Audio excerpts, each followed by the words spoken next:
Before we begin today's video, we got a bit of a quick public service announcement, if you will.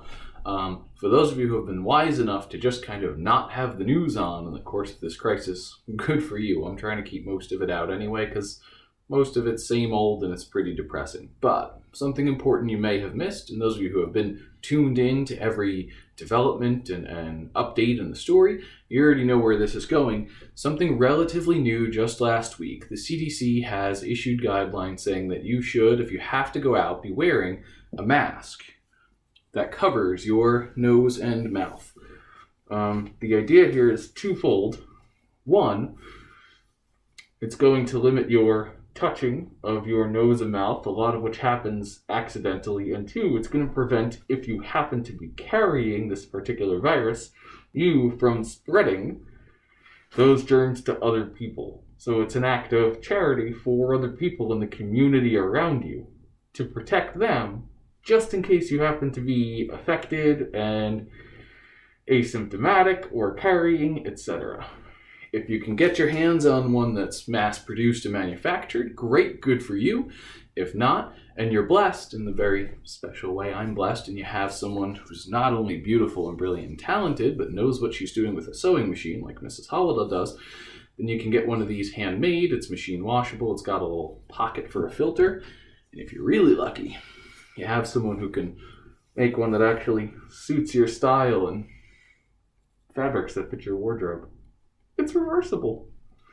Anyway, guys, if you do have to leave your house to go to, say, the grocery store or other places to pick up essential items, you really should be wearing something like this. You really should be protecting yourself. I absolutely want to see every one of you guys come out of this healthy and safe on the other side when this whole thing blows over. So be safe out there, please. Thank you so much.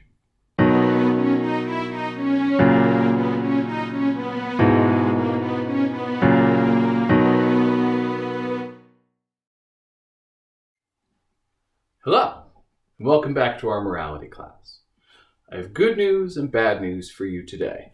You'll have noticed, I'm sure, that the video is quite short to be any kind of lecture, and that's the good news. You don't have anything to outline today because I'm not delivering a lecture. Not till next time.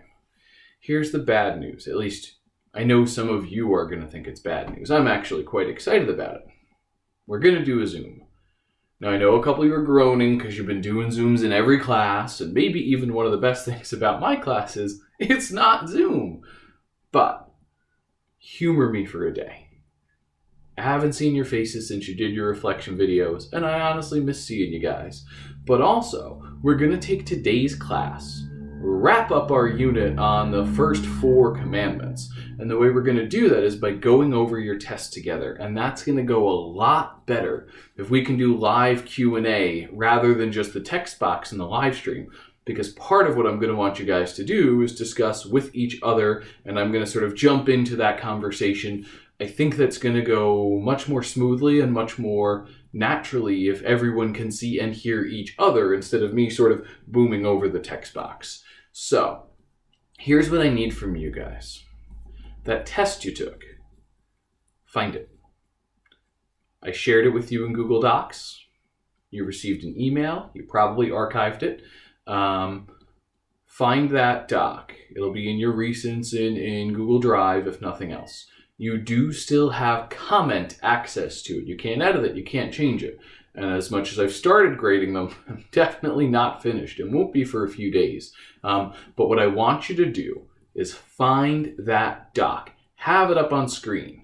And in a few minutes, I'm going to send out an email inviting you to join a Zoom meeting for my class.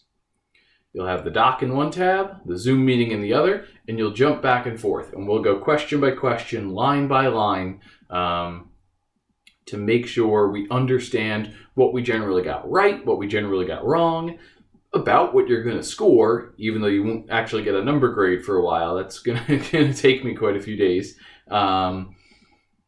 So, get your test doc ready. Get your school email address logged in and ready and watch for a Zoom invite.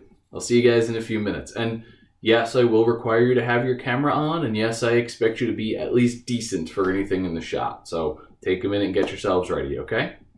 See you soon. God bless.